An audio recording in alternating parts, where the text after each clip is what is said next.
الحمدللہ رب العالمین والصلاة والسلام علی رسولہ الامین وعلی آلہ واصحابہ اجمعین الی یوم الدین۔ قال اللہ تعالی فی القرآن المجید والفرقان الحمید والعصر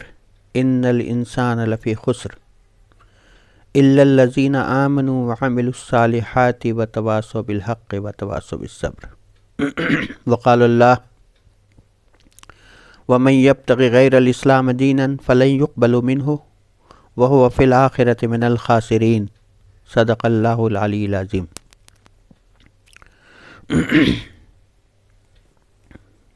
محترم سامعین، آج کا جو موضوع ہے گفتگو کا وہ یہ ہے کہ اسلام میں کامیابی اور ناکامی کا معیار۔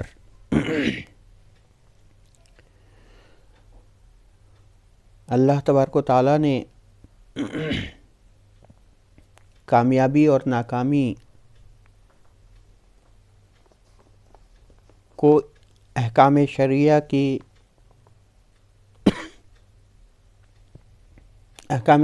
کے اطاعت، اس کے اوامر و نواہی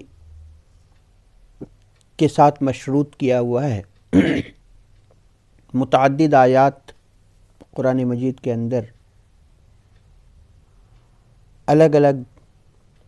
احکام کو لے کر کے بیان کی گئی ہیں اور اس کو فلاح اور کامرانی اور کامیابی سے منسلک کیا گیا ہے، اور بہت سارے ایسے منکرات ہیں، جو نواہی ہیں، جن چیزوں سے اللہ نے روکا ہوا ہے، ان چیزوں کو کرنے کی صورت میں خسارے کا ذکر کیا ہے اور اس کو خسارے سے منسلک کیا ہے، جوڑا ہے۔ یہ آیت جو ابھی آپ کے سامنے تلاوت کی ہے سورہ عصر کی آیت ہے، جس میں اللہ تبارک و تعالیٰ قسم کھا کر کہتا ہے زمانے کی قسم، بے شک انسان خسارے میں ہے سوائے ان لوگوں کے جو ایمان لائے اور جنہوں نے نیک عمل کیے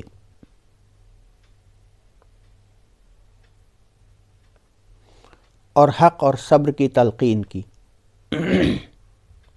حق پہ قائم رہے، صبر کیا اور اس کی تلقین کی، ایسے لوگ خسارے سے بچ سکیں گے۔ حق کی ایمان لانا اور عمل صالح کرنا، ان چیزوں سے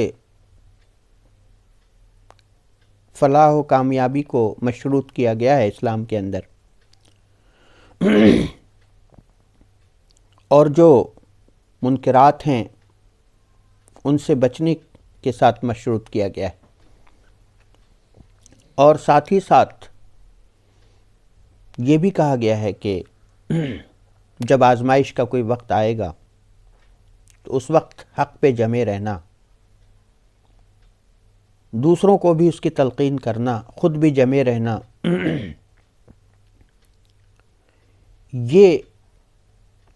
یہ بھی شرط ہے کامیابی کے لیے۔ اور یہ آزمائش ایسا نہیں ہے کہ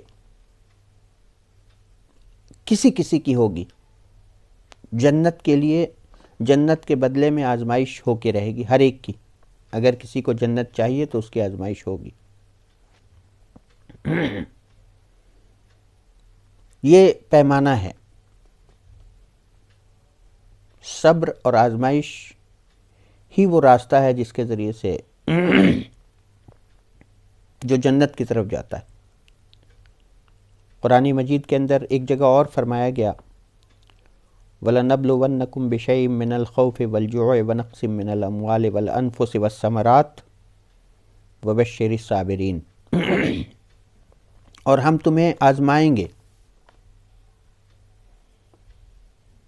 من الخوف، خوف سے، خوف و خطر سے، ڈر سے، والجوع ونقص من الاموال، اور نقصانات سے،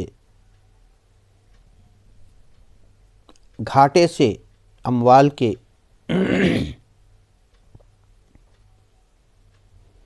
جان و مال کے نقصانات سے ہم آزمائش کریں گے، والانفس والثمرات، اور باغ اور جو ثمرات ہیں، جو پھل ہیں، ان کے گھاٹے سے، ان کے نقصانات سے ہم آزمائش کریں گے۔ وبشر الصابرین، اور اے اللہ کے رسول صلی اللہ علیہ وسلم آپ بشارت دے دیجئے ان لوگوں کے لیے جو صبر کریں گے۔ وبشر الصابرین۔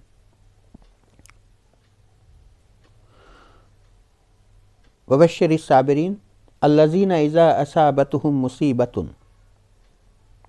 اور ان لوگوں کو بشارت ہے کہ جب ان پر مصیبت آتی ہے تو وہ کہتے ہیں کہ ہم اللہ ہی کی طرف سے ہیں اور اللہ ہی کی طرف پلٹ کر جانا ہے۔ وبشر الصابرین الذین اذا اصابتہم مصیبۃ قالوا انا للہ و انا الیہ راجعون، کہ ہم اللہ ہی کی طرف سے ہیں اور اللہ ہی کی طرف ہمیں پلٹ کر جانا ہے۔ یہ وہ شیوا ہے، یہ وہ خصوصیات ہیں، یہ وہ پہچان ہیں جو بتائی جا رہی ہیں کامیابی کے لیے۔ کامیابی کا معیار کیا ہے، اور الگ الگ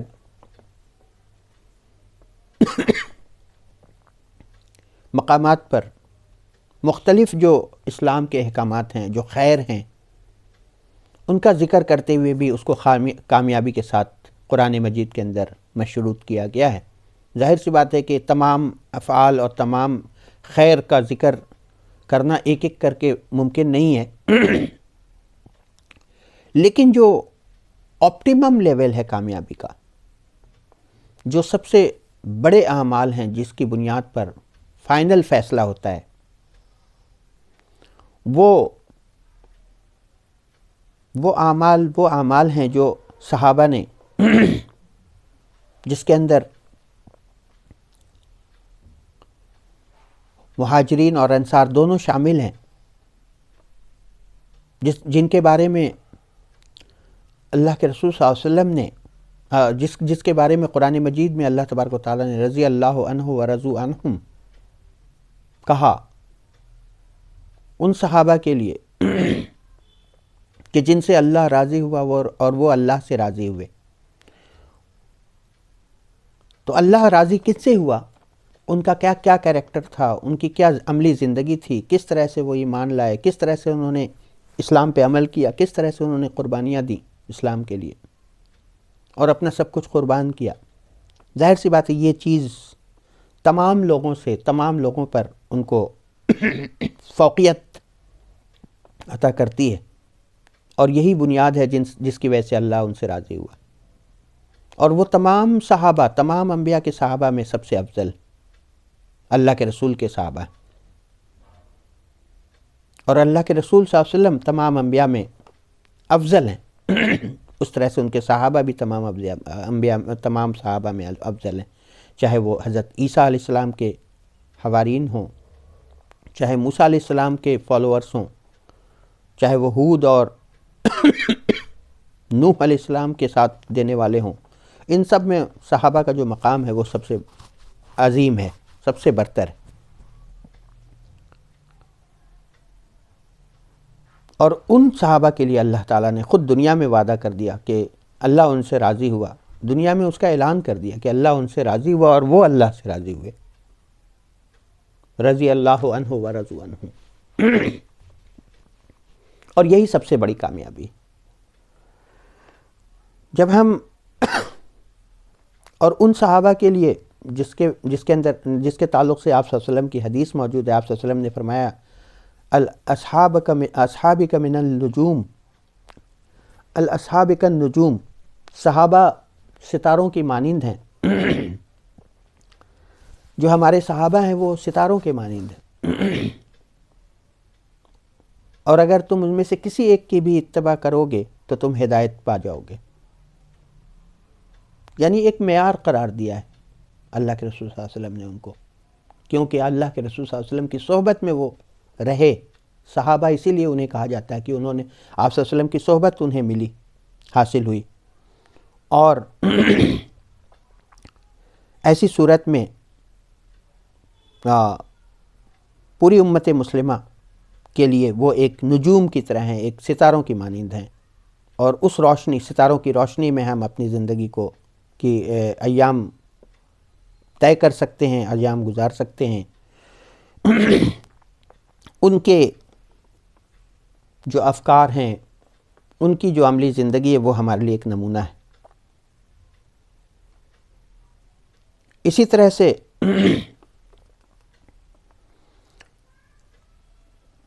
جہاں تک موجودہ صورتحال میں اگر ہم دیکھیں تو ہماری صورتحال یہ ہے کہ اسلام موجودہ دور میں اسلام کے احکام معلق ہیں، جیسا کہ مکی دور میں ہم دیکھتے ہیں۔ وہی مماثلت آج کے دور سے ہے کہ اسلام کے جو احکام ہیں مکے میں بھی جس طرح سے معلق تھے، اس پہ عمل نہیں تھا، اسلام کے احکام نافذ نہیں تھے، ٹھیک اسی طرح سے آج کی صورتحال یہ ہے۔ لیکن مکے میں اس وقت دین مکمل نہیں ہوا تھا۔ جو مکی دور ہے 13 سال کا، اس میں دین پوری طرح سے مکمل نہیں ہوا تھا اور نہ ہی اقتدار مسلمانوں کے ہاتھ میں تھا۔ اس لیے یہ فرق ہے کہ جب آج کے دور میں اور اس دور میں، مکی دور میں، یہ فرق ہے کہ اس دور میں دین مکمل عمل اس کی یعنی نازل نہیں ہوا تھا، اور اس وجہ سے اس کا نفاذ اور اتھارٹی بھی مسلمانوں کے نام سے نہیں، ہاتھ میں نہیں تھی۔ لیکن آج کی صورتحال اس سے بالکل اس طرح سے مختلف ہے کہ دین مکمل نازل ہو چکا ہے، دین پوری طرح سے مکمل آ چکا ہے، اور کئی ایسے ممالک ہیں، اس وقت 50 سے زائد ممالک ہیں جہاں پر مسلمانوں کی اکثریت ہے، لیکن وہاں پر اسلام کے احکام وہاں بھی اسی طرح سے معلق ہیں جیسے مکے میں معلق تھے۔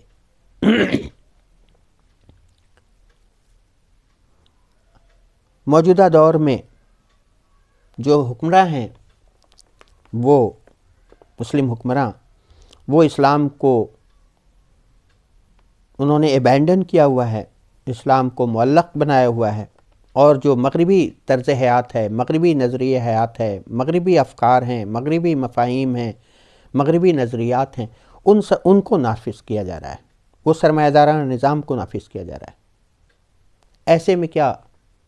امت مسلمہ کے ایک فرد کی حیثیت سے یا ان گروہوں کی سے تعلق ہونے کی حیثیت سے جو وہ جماعتیں جو اسلام کے لیے اٹھی ہوں، کیا ان کے افراد پہ کوئی ذمہ داری نہیں ہے؟ کیا ان کے اوپر یہ ذمہ داری نہیں ہے کہ وہ اسلام کو ایک نظام حیات کے طور پہ پیش کریں، اور جہاں مسلم ممالک ہیں وہاں پر اس کا نفاذ ہو، حکمراں ان کو نافذ کرے؟ یہ ذمہ داری تمام اسلامی جماعتوں کے افراد کی ہے کہ وہ اسلام کو، وہ جو حکمراں ہیں مسلم حکمراں، ان کو اکاؤنٹ کریں، ان کا احتساب لیں، ان پہ دباؤ بنائیں تاکہ وہ اسلام کا نفاذ کا آغاز کریں۔ یہ امتحان ہے، یہ آزمائش ہے۔ اس وقت امت مسلمہ کی یہی آزمائش ہے کہ وہ اسلام کے نفاذ میں اس کا کیا رول ہو، وہ اپنا رول ادا کرے، اور ایسی صورت میں جب اسلام معلق ہو جائے گا تو آپ صلی اللہ علیہ وسلم فرمایا کہ اس وقت، اس دور میں جو لوگ اسلام کے نفاذ کے لیے کوشش کریں گے، ان کا مقام انبیاء کے، صالحین کے اور صدیقین کے مقام جیسا ہوگا، اور یہاں تک کہ اس سے بھی بڑھ کر ہوگا ایک ایسے دور میں جب اسلام معلق ہو چکا ہوگا، اسلام کے احکام معلق ہو چکے ہوں گے، اسلام کے احکام پہ کا نفاذ نہیں ہو رہا ہوگا، تو ایسی صورت میں، ایسے وقت میں، ایسے دور میں جو مسلمان اس کام کو کے لیے کوشش کر رہے ہوں گے، اس کے لیے جد و جہد کر رہے ہوں گے، اس کے لیے قربانیاں پیش کر رہے ہوں گے، اس کے لیے اپنا جان مال اپنا قربان کر رہے ہوں گے، اپنا وقت اپنا اس میں لگا رہے ہوں گے، تو ایسے لوگوں کے لیے ان کا مقام، ان پر صحابہ اور انبیاء بھی رشک کریں گے قیامت کے دن۔ ایک حدیث میں آتا ہے کہ ان کے سینوں سے روشنی نکل رہی ہوگی، ایسے لوگوں کا ذکر ہے، یہ صحابہ میں سے نہیں ہوں گے۔ آپ صلی اللہ علیہ وسلم فرماتے ہیں کہ ایسے لوگوں کے سینوں سے روشنی نکل رہی ہوگی اور ان کے سر سے، ماتھے سے روشنی نکل رہی ہوگی، لائٹ نکل رہی ہوگی۔ تو ہمارے صحابہ اور انبیاء پوچھیں گے کہ یہ کون لوگ ہیں؟ ان کو جواب دیا جائے گا کہ یہ وہ لوگ ہیں جو تم میں سے نہیں ہیں۔ اور یہ ابھی صحابہ سے آپ صلی اللہ علیہ وسلم فرماتے ہیں کہ یہ جب آپ صلی اللہ علیہ وسلم سے صحابہ نے پوچھا کہ یہ کون لوگ ہوں گے، تو آپ صلی اللہ علیہ وسلم نے جواب دیا کہ یہ وہ لوگ ہوں گے جو تم میں سے نہیں ہوں گے، جو ابھی پیدا نہیں ہوئے ہیں، جو ابھی اپنے ماں کے پیٹوں کے اندر ہیں، یعنی آئندہ آنے والے لوگوں کا ذکر آپ صلی اللہ علیہ وسلم نے کیا کہ ایسے لوگ ہوں گے جو ایسے وقت میں اسلام کے نفاذ کے لیے کوششیں کر رہے ہوں گے، تو صحابہ ان پر رشک کریں گے۔ تو اس سے پتہ چلتا ہے کہ ان کا مقام کیا ہوگا، اور ظاہر سی بات ہے کہ ایسے وقت میں یہ کوشش، یہ جد و جہد، یہ تقاضے جو وقت کے ہیں، یہ بہت بڑے تقاضے ہیں، اس کے لیے بڑی جد و جہد اور بڑی قربانیوں کی ضرورت ہے، اس لیے ایسے لوگوں کا مقام بھی بہت بڑا ہوگا اللہ کے نزدیک۔ اور ظاہر سی بات ہے کہ آج صورتحال یہ ہے کہ ہم عبادات کے اندر اور کچھ ریچولز کے اندر کچھ ایسی چیزیں ہیں جو ریچولز کے دائرے میں آتی ہیں، جو عبادات کے دائرے میں آتی ہیں، انہیں تو ہم اسلام سے لے لیتے ہیں، لیکن جو بقیہ احکام ہیں، جو معاملات ہیں، چاہے وہ معاشی معاملات ہوں، چاہے حکومتی معاملات ہوں، سیاسی معاملات ہوں، قضات کے معاملات ہوں، پنشمنٹ کے معاملات ہوں، ان تمام معاملات میں ہم نے اسلام کو معلق بنا کر چھوڑا ہوا ہے، اس پہ ہم خود بھی عمل نہیں کرتے۔ یہ ہماری صورتحال ہے۔ اس جد و جہد کا حصہ بننا تو بہت دور، کہ ہماری اکثریت امت مسلمہ کی، چونکہ نظام اس پر سرمایہ دارانہ نظام کا نفاذ ہو رہا ہے، تو اس وجہ سے ان کو یہ ایک فتنے کے طور پر ان کی عملی زندگی کو متاثر کر رہا ہے۔ علم اٹھ چکا ہے جس کے وجہ سے انہیں حلال اور حرام کی، حق اور باطل کی، خیر اور شر کی تمیز باقی نہیں رہی، اور اکثریت یہی سمجھتی ہے کہ عبادات کے معاملات کو انجام دے دینا ہی کافی ہے، اور بقیہ زندگی میں، بقیہ معاملات میں، اپنے خرید و فروخت میں، اپنے ٹرانزیکشنز میں، اپنے دیگر معاملات میں، حکمراں کے لیے حکومت میں، قاضیوں کے لیے ججمنٹ اور جوڈیشری کے اندر ہم دیکھتے ہیں کہ اسلام کے احکام نافذ نہیں ہو رہے۔ ہمارا تعلیمی نظام، ہماری میڈیا، جو مین اسٹریم میڈیا ہے، یہ سب کے سب مغربی معیار کی بنیاد پر، مغربی طرز کی بنیاد پر چلایا جا رہا ہے، اور اس کا اثر براہ راست مسلمانوں کی فکر، ان کی سوچ، ان کے مفاہیم اور ان کے جذبات، ان کے احساسات پر پڑ رہا ہے۔ جس کی وجہ سے آج یہ گمراہی پھیلی ہوئی ہے مسلمانوں کے اندر، ان کی اکثریت کے اندر۔ قرآن مجید میں اللہ تبارک و تعالیٰ نے بہت واضح طور پر ایک اور جگہ فرمایا وَمَن يَبْتَغِ غَيْرَ الْإِسْلَامَ دِينًا فَلَن يُقْبَلَ مِنْهُ وَهُوَ فِي الْآخِرَةِ مِنَ الْخَاسِرِينَ، کہ اور جو کوئی شخص اسلام سے ہٹ کر کوئی اور دین لے کر آئے گا، یعنی اللہ کے حضور قیامت کے دن کوئی اور دین اگر لے کر کے آئے گا، کسی اور دین کے مطابق زندگی گزار کے آئے گا، کسی اور نظریے کے مطابق زندگی گزار کے آئے گا، اسلام سے ہٹ کر کوئی اور بھی دین ہو، چاہے وہ سرمایہ دارانہ نظام ہو، چاہے اشتراکیت کا نظام ہو، کوئی بھی دین ہو، اس کے مطابق اگر کوئی شخص زندگی گزار کے آئے گا فَلَن يُقْبَلَ مِنْهُ، تو وہ اس سے قبول نہیں کیا جائے گا، اس کو رد کر دیا جائے گا۔ وَهُوَ فِي الْآخِرَةِ مِنَ الْخَاسِرِينَ، اور اس کا ٹھکانہ اور خسارے میں ہوگا وہ، اور وہ گھاٹے میں ہوگا آخرت میں۔ تو اس آیت کے اندر بھی ہم دیکھیں کہ کامیابی اور ناکامی، قبولیت اور رد، اعمال کی قبولیت اور رد کا جو معیار ہے وہ اسلام کے احکامات ہیں۔ اور جب ہم اسلام بولتے ہیں تو اسلام کے کسی جز کی بات نہیں کر رہے ہوتے، بلکہ اسلام ایک دین ہے، ایک مکمل، ایک کل کی بات ہو رہی ہے۔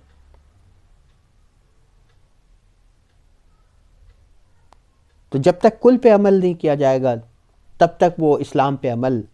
نہیں ہوگا۔ اس لیے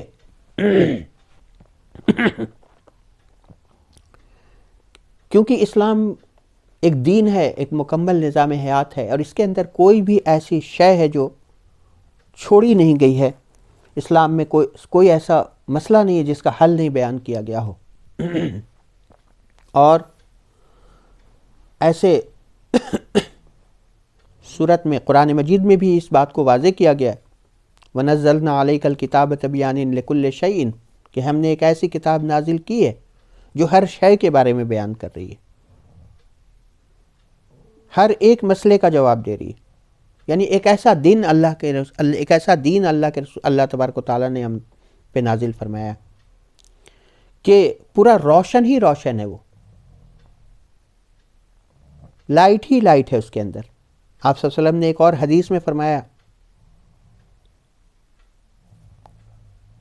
کہ اسلام کا دن بھی دن ہے اور اس کا رات بھی دن ہے، یعنی کوئی ایسا پہلو نہیں ہے جس میں اسلام نے انسانوں کو اندھیرے میں چھوڑا ہو۔ زندگی کا کوئی ایسا پہلو چھوڑا نہیں ہے، روشنی ہی روشنی۔ تو جب ہم یہ بات کہتے ہیں کہ جس کا میں شروع میں ذکر کر رہا تھا صحابہ کے بارے میں، کہ صحابہ ستاروں کے مانند ہیں، جن کے بارے میں قرآن مجید میں فرمایا، جس کی میں نے تلاوت کی شروع میں، رضی اللہ عنہ ورضوا عنہ ورضوا عنہم، کہ اللہ ان سے راضی ہوا اور وہ اللہ سے راضی ہوئے۔ تو راضی کس بنیاد پر ہوئے؟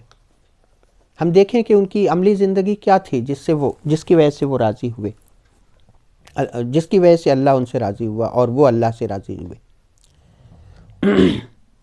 وہ زندگی، اس میں ایک صحابی ہیں جن کا میں یہاں ذکر کروں گا، اور عام طور پہ لوگ انہیں جانتے نہیں ہیں، ان کا ذکر خیر ان کا نہیں ہوتا، اور وہ ہیں عبداللہ بن عمرو بن حرام۔ یہ انصاری صحابی ہیں اور بنو سلمہ قبیلے سے ان کا تعلق تھا، مدینہ کے،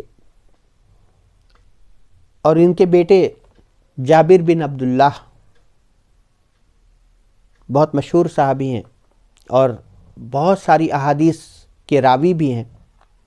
جابر بن عبداللہ، ان کا نام ہم نے سنا ہوگا، احادیث کے اندر پڑھا بھی ہوگا، بہت ساری احادیث آپ نے روایت کی ہیں۔ یہ آپ کے والد تھے، عبداللہ بن عمرو بن حرام، اور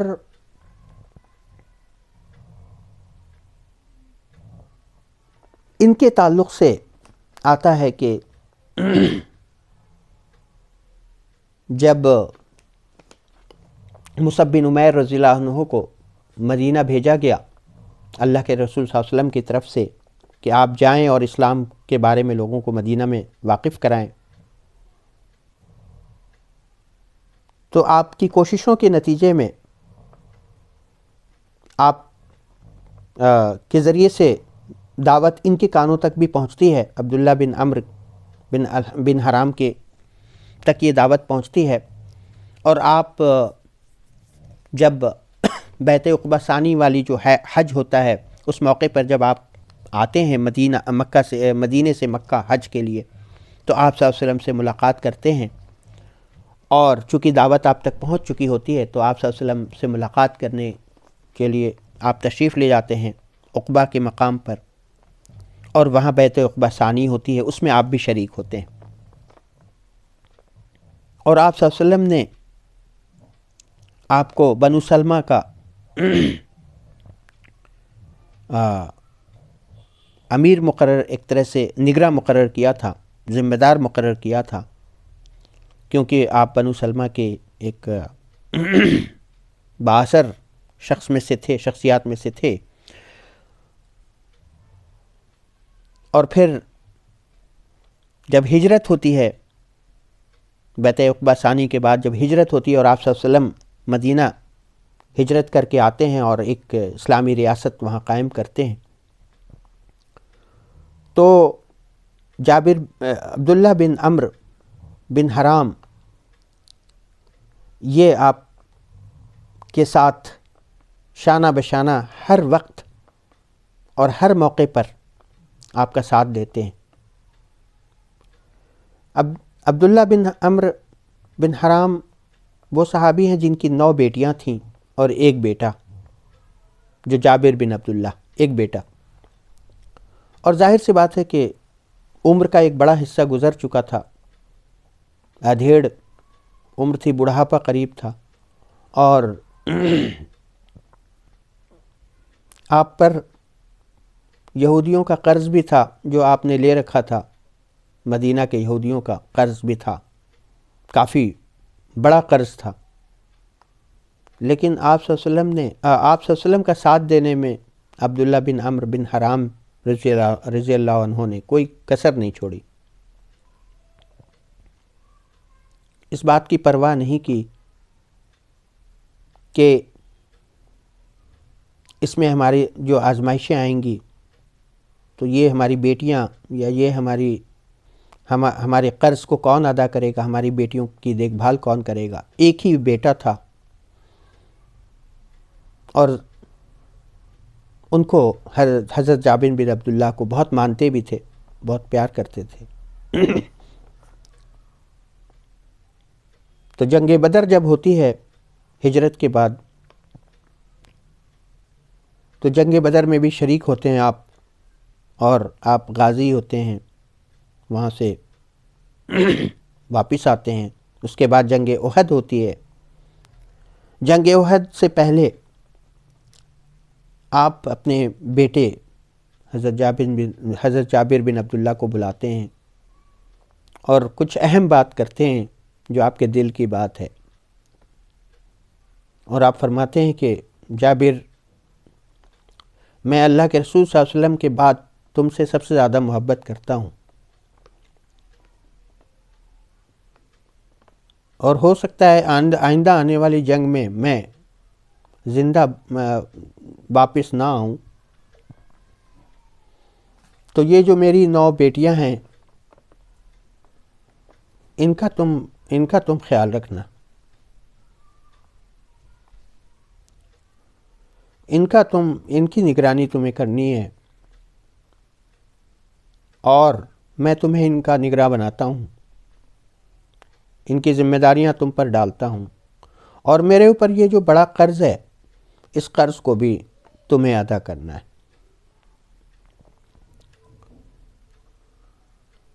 اور پھر جیسا کہ وہ سوچ رہے تھے ویسے ہی ہوا، اور جنگ احد میں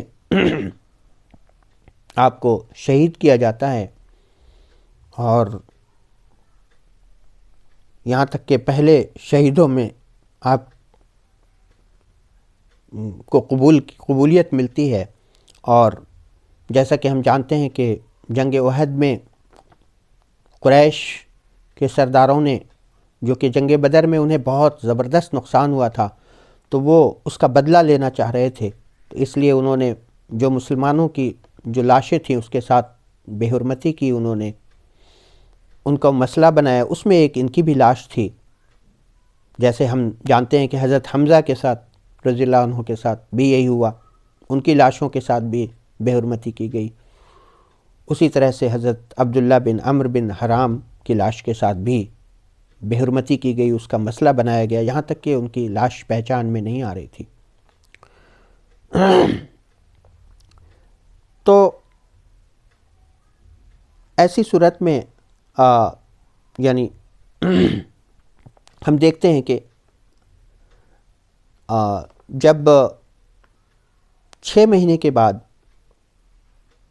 جب ان کی قبر کو ان کے بیٹے نے، جب حضرت جابر بن عبداللہ نے اس کو جو بنو سلمہ کی قبر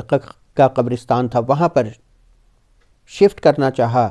تو ان کی قبر انہوں نے کھودی اور دیکھا کہ لاش اسی طرح بالکل موجود تھی جیسے کہ اسے دفن کیا گیا تھا.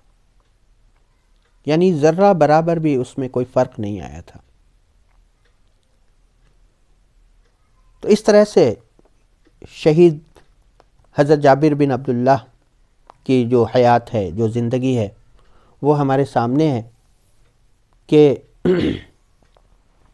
کس طرح سے آپ نے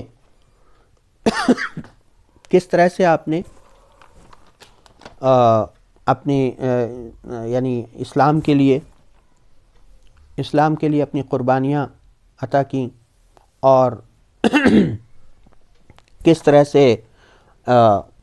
اپنی سب کچھ قربان کیا اسلام کے لیے. اس بات کی پرواہ نہیں کی کہ یعنی میرے بعد، میرے مرنے کے بعد میرے گھر کا، میرے اولادوں کا کیا ہوگا. اور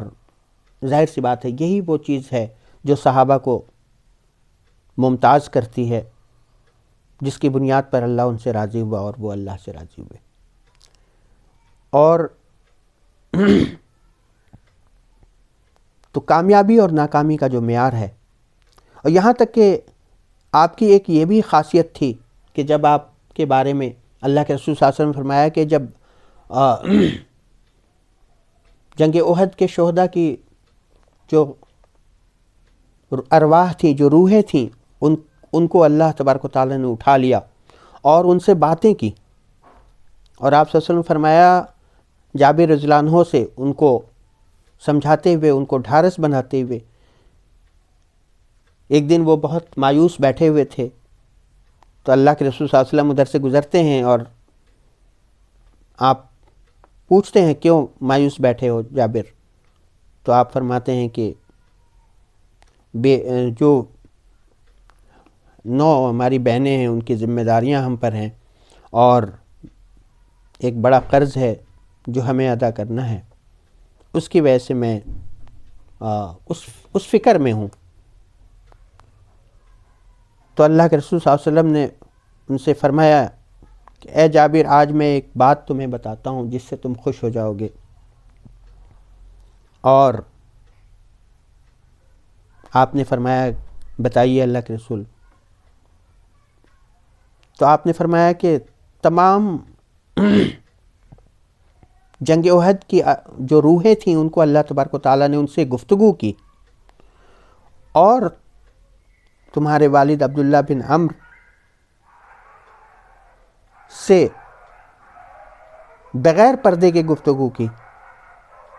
جبکہ دوسرے جو شہداء تھے ان سے پردے کے پیچھے سے بات کی. تو یہ وہ مقام ہے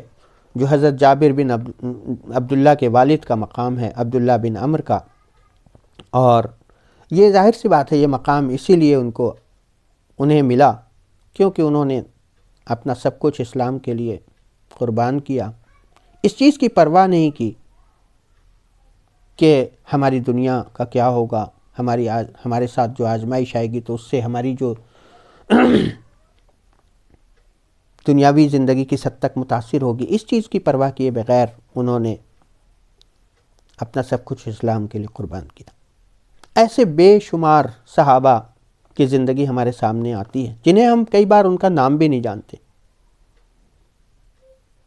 جو مشہور صحابی ہیں جن کا ذکر اور جن کے واقعات ہم سنتے رہتے ہیں۔ اس کے علاوہ ایسے بہت سارے صحابہ ہیں جن کا ذکر ہم کبھی سنتے نہیں ہیں، جن کے واقعات ہمیں معلوم نہیں ہیں، لیکن انہوں نے بھی اسلام کے لیے کس حد تک قربانیاں دی ہیں ہم اس کو سمجھ سکتے ہیں اس واقعے کے ساتھ، جو عبداللہ بن عمرو بن حرام کی جو زندگی ہے اس سے ہم وہ سبق لے سکتے ہیں۔ تو اس طرح سے ہم دیکھیں کہ یہ جو کامیابی اور ناکامی ہے یہ اسلام کے ساتھ مشروط ہے۔ اسلام کے غلبے کی جدوجہد صرف یہی نہیں کہ اسلام پہ ہم ذاتی طور پہ عمل کر لیں، بلکہ جس دین کو، جس نظام کو آپ صلی اللہ علیہ وسلم لے کے آئے ہیں، جس دین کو اللہ تبارک و تعالیٰ نے نازل کیا ہے، اس کے لیے اس کے قیام کی جدوجہد کرنا بھی اسی طرح فرض ہے جیسے دیگر افعال کو انجام دینا ہم پہ فرض ہے، دیگر جو احکام ہیں اس پہ عمل کرنا فرض ہے، اسی طرح بلکہ کہیں اس سے بڑھ کر یہ فریضہ بھی ہے کہ ہم اس کے قیام کی جدوجہد کریں، اس کے لیے ہم قربانیاں دیں۔ اور یہ تقاضا، اس کا جو مقام ہے یہ سب سے اونچا مقام، تمام اعمال میں سب سے اونچا مقام۔ اعمال میں بھی ترجیحات ہیں، کیٹیگریز ہیں، ان کی یعنی عظمت، ان اعمال کی جو برتری ہے وہ ان میں آپس میں ایک دوسرے کے ساتھ ترجیحات ہیں اعمال کے اندر۔ تو اور اس چیز کو قرآن میں خود واضح بھی کیا گیا کہ حالانکہ حاجیوں کو پانی پلانا یہ ایک نیکی ہے، لیکن یہ نیکی اس سے بڑھ کر نہیں ہے کہ ایک شخص ایمان لائے اور اللہ کی راہ میں جہاد کرے، اس سے بڑھ کر نہیں ہو سکتی۔ اس سے یہ پتہ چلتا ہے کہ نیکیوں کی بھی الگ الگ کیٹیگری ہے۔ تو وقت کا جو تقاضا ہوتا ہے اس کے حساب سے قربانیاں دی جاتی ہیں اور اس تقاضوں کو پورا کرنے کی کوشش کی جاتی ہیں، جب جا کر کے وہ یعنی فعل کی برتری اور فعل کی جو ترجیحات ہیں ان بنیاد پر ان کو مقام ملتا ہے، اسی بنیاد پر اس کا اجر ملتا ہے۔ اور اس چیز کو اللہ کے رسول صلی اللہ علیہ وسلم نے ایک حدیث میں فرمایا کہ سید الشہداء حضرت حمزہ ہیں، اور ہر وہ شخص جو ظالم حکمراں کے سامنے حق بات کہے یہاں تک کہ وہ اس کو قتل کر دے۔ تو یعنی سید الشہداء، بہت سارے شہید ہیں لیکن ان میں جو سب سے بڑا شہید ہے وہ آپ نے فرمایا کہ وہ حضرت حمزہ ہیں، سب سے بڑے شہید۔ اور ہر وہ شخص جو ایک ظالم اور اس حکمراں کے سامنے جو اسلام کا نفاذ نہیں کر رہا ہے اس کے سامنے حق بات کہے اور وہ اس کو قتل کر دے، وہ اس کو شہید کر دے، تو ایسے شخص کو بھی سید الشہداء کا مقام ملے گا۔ ظاہر سی بات ہے کہ یہ قیامت تک آنے والے ہر اس شخص کے لیے یہ چیز اپلیکیبل ہوگی، یہ حدیث اس پر بھی اپلیکیبل ہوگی جو آج کے موجودہ حکمرانوں کے سامنے حق بات کہنے سے نہیں ڈرتا اور اس چیز کی پرواہ نہیں کرتا کہ ہماری دنیا کا کیا ہوگا، ہماری مال کا کیا ہوگا، ہماری جان کا کیا ہوگا، ہماری بعد ہمارے اولاد کا کیا ہوگا۔ اس چیز کی پرواہ کیے بغیر وہ اسلام کے لیے اپنا سب کچھ قربان کر دے، تو ظاہر سی بات ہے کہ اس کو سید الشہداء کا خطاب دیا گیا۔ تو یہ وہ یعنی اعلیٰ مقام ہے تمام افعال میں سب سے بڑا مقام ان چیزوں کا کہ اسلام کے لیے، اسلام کے قیام کے لیے، اسلام کے احکام جو معلق ہیں اس کو واپس قائم کرنے کے لیے، اس کا نفاذ کرنے کے لیے قربانیاں دی جائیں۔ یہ تمام اعمال میں سب سے بڑا مقام ان کو حاصل ہے۔ اللہ تعالیٰ سے دعا ہے کہ وہ کامیابی اور ناکامی کا جو معیار ہے فلاح اور کامرانی کا جو معیار ہے اس چیز کا لحاظ کرتے ہوئے ہمیں زندگی گزارنے کی توفیق عطا فرمائے، اس کو سمجھنے کی توفیق عطا فرمائے، ہمیں قرآن کی جو تعلیمات ہیں، اسلام کی جو تعلیمات ہیں، انہیں سمجھنے کی توفیق عطا فرمائے تاکہ ہم اس کے تقاضوں کو پورا کر سکیں۔ ہمیں ایک موجودہ دور کے، جبکہ اسلام معلق ہے، اس دور میں اسلام کے نفاذ کے لیے اپنی کوششیں، تمام کوششیں اور تمام جد و جہد، تمام طرح کی قربانیاں جو آج تقاضا کرتی ہیں ہم سے، اس کے لیے ہم اٹھیں، اس کے لیے ہم ایک یعنی آج تہیہ کریں، آج ہم اللہ سے کے سامنے یہ وعدہ کریں کہ ہم اس کے لیے ہر طرح کی قربانیاں پیش کریں گے۔ وآخر دعوانا الحمدللہ رب العالمین، صدق اللہ۔ اگر آپ لوگوں کے ذہنوں میں کچھ سوالات ہوں تو آپ کمنٹ باکس میں اپنے سوالات رکھ سکتے ہیں اور اسی میں جواب دے دیا جائے گا انشاءاللہ۔ السلام علیکم ورحمۃ اللہ وبرکاتہ۔